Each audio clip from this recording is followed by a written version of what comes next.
পঞ্চায়ত নিৰ্বাচনটো ভাৰতীয় জনতা পাৰ্টিৰ খুব ভাল ফলাফল হ'ব। ৰাইজৰ সমৰ্থন আছে, মৰম আছে, আশীৰ্বাদ আছে। ডক্টৰ হিমন্ত বিশ্ব শৰ্মাৰ চৰকাৰখনে যি পৰিৱৰ্তন কৰিবলৈ সক্ষম হৈছে, আমি আশা কৰিছোঁ যোৱা বাৰতকৈ আমাৰ ভাল ফলাফল হ'ব আৰু গাঁও পঞ্চায়তৰ উন্নয়নৰ জৰিয়তে আমি অসমখনৰ উন্নয়ন কৰিব বিচাৰোঁ। চাওক, এই অভিযোগ কংগ্ৰেছ দলে সেইটো দিবই, তেওঁলোকৰ উপায় নাই। তেওঁলোকে নিজে প্ৰাৰ্থীয়ে দিব পৰা নাই। আজি বহুত অঞ্চল এনেকুৱা আছে তেওঁলোকে প্ৰাৰ্থী প্ৰক্ষেপ কৰিব পৰা নাই। তেওঁলোকে সেইবাবে আমাৰ ওপৰত দুখ জাপি দিছে। এইটো স্বাভাৱিকতে এনেকুৱা নহয়। গণতান্ত্ৰিক দেশত ক'তো কেনেকৈ কোনো কৰিব নোৱাৰে আৰু আজিৰ দিনত ৰাইজো সজাগ সচেতন আৰু এগৰাকী প্ৰাৰ্থী তেওঁ সজাগ সচেতন। কোনোবাই ধমকি দিলে কোনোবাই উইথড্ৰ কৰিব নেকি? এইটো সম্ভৱ আপোনালোকে দেখিছে নেকি? আপোনালোকক কওকচোন, কোনোবা দিনা কেতিয়াবা হয়তো হ'ব পাৰে নেকি? তেতিয়াও নহয় এইবিলাক কথা। নোৱাৰি আৰু পৃষ্ঠভংগ কৰিবৰ কাৰণে আৰু এইবিলাক কথা অভিযোগ আকাৰে কৰে, কিন্তু তেওঁলোকৰ প্ৰতিদ্বন্দ্বিতা কৰিব পৰা কংগ্ৰেছ দলত কাৰ্যকৰ্তাই নোহোৱা হৈ গ'ল। পঞ্চায়ত নিৰ্বাচনটো ভাৰতীয় জনতা পাৰ্টিৰ খুব ভাল ফলাফল হ'ব। ৰাইজৰ সমৰ্থন আছে, মৰম আছে, আশীৰ্বাদ আছে। ডক্টৰ হিমন্ত বিশ্ব শৰ্মাৰ চৰকাৰখনে যি পৰিৱৰ্তন কৰিবলৈ সক্ষম হৈছে, আমি আশা কৰিছোঁ যোৱা বাৰতকৈও আমাৰ ভাল ফলাফল হ'ব আৰু গাঁও পঞ্চায়তৰ উন্নয়নৰ জৰিয়তে আমি অসমখনৰ উন্নয়ন কৰিব বিচাৰোঁ। চাওক, এই অভিযোগ কংগ্ৰেছ দলে সেইটো দিবই, তেওঁলোকৰ উপায় নাই। তেওঁলোকে নিজে প্ৰাৰ্থীয়ে দিব পৰা নাই।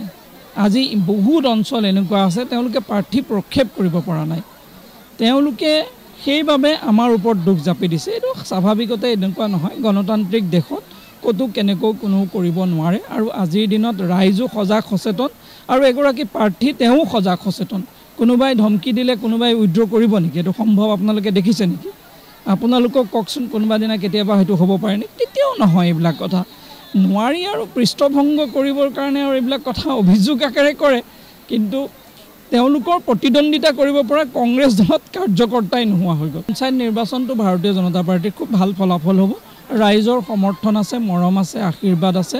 ডক্টৰ হিমন্ত বিশ্ব শৰ্মাৰ চৰকাৰখনে যি পৰিৱৰ্তন কৰিবলৈ সক্ষম হৈছে, আমি আশা কৰিছোঁ যোৱা বাৰতকৈও আমাৰ ভাল ফলাফল হ'ব আৰু গাঁও পঞ্চায়তৰ উন্নয়নৰ জৰিয়তে আমি অসমখনৰ উন্নয়ন কৰিব বিচাৰোঁ। চাওক, এই অভিযোগ কংগ্ৰেছ দলে সেইটো দিবই, তেওঁলোকৰ উপায় নাই। তেওঁলোকে নিজে প্ৰাৰ্থীয়ে দিব পৰা নাই।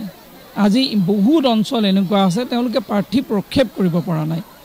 তেওঁলোকে সেইবাবে আমাৰ ওপৰত দুখ জাপি দিছে। এইটো স্বাভাৱিকতে এনেকুৱা নহয়। গণতান্ত্ৰিক দেশত ক'তো কেনেকৈ কোনো কৰিব নোৱাৰে আৰু আজিৰ দিনত ৰাইজো সজাগ সচেতন আৰু এগৰাকী প্ৰাৰ্থী তেওঁ সজাগ সচেতন।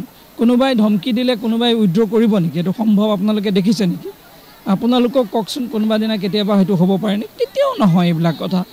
নোৱাৰি আৰু পৃষ্ঠভংগ কৰিবৰ কাৰণে আৰু এইবিলাক কথা অভিযোগ আকাৰে কৰে, কিন্তু তেওঁলোকৰ প্ৰতিদ্বন্দ্বিতা কৰিব পৰা কংগ্ৰেছ দলত কাৰ্যকৰ্তাই নোহোৱা হৈ গ'ল। পঞ্চায়ত নিৰ্বাচনটো ভাৰতীয় জনতা পাৰ্টিৰ খুব ভাল ফলাফল হ'ব।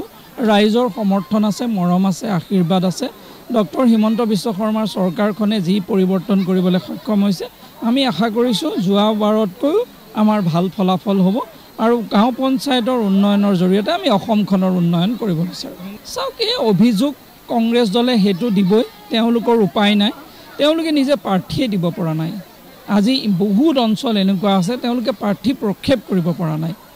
তেওঁলোকে সেইবাবে আমাৰ ওপৰত দুখ জাপি দিছে। এইটো স্বাভাৱিকতে এনেকুৱা নহয়। গণতান্ত্ৰিক দেশত ক'তো কেনেকৈ কোনো কৰিব নোৱাৰে আৰু আজিৰ দিনত ৰাইজো সজাগ সচেতন আৰু এগৰাকী প্ৰাৰ্থী তেওঁ সজাগ সচেতন। কোনোবাই ধমকি দিলে কোনোবাই উইথড্ৰ কৰিব নেকি? এইটো সম্ভৱ আপোনালোকে দেখিছে নেকি? আপোনালোকক কওকচোন, কোনোবা দিনা কেতিয়াবা হয়তো হ'ব পাৰে নেকি? তেতিয়াও নহয় এইবিলাক কথা। নোৱাৰি আৰু পৃষ্ঠভংগ কৰিবৰ কাৰণে আৰু এইবিলাক কথা অভিযোগ আকাৰে কৰে, কিন্তু তেওঁলোকৰ প্ৰতিদ্বন্দ্বিতা কৰিব পৰা কংগ্ৰেছ দলত কাৰ্যকৰ্তাই নোহোৱা হৈ গ'ল। আপুনি বিচৰা বাতৰি পাব কেৱল নিউজ 18 এপত। নিউজ 18 এপ ডাউনলোড কৰিবলৈ স্কেন কৰক এই QR কোড। গুগল প্লে ষ্টৰতো পাব এই নিউজ 18 এপ।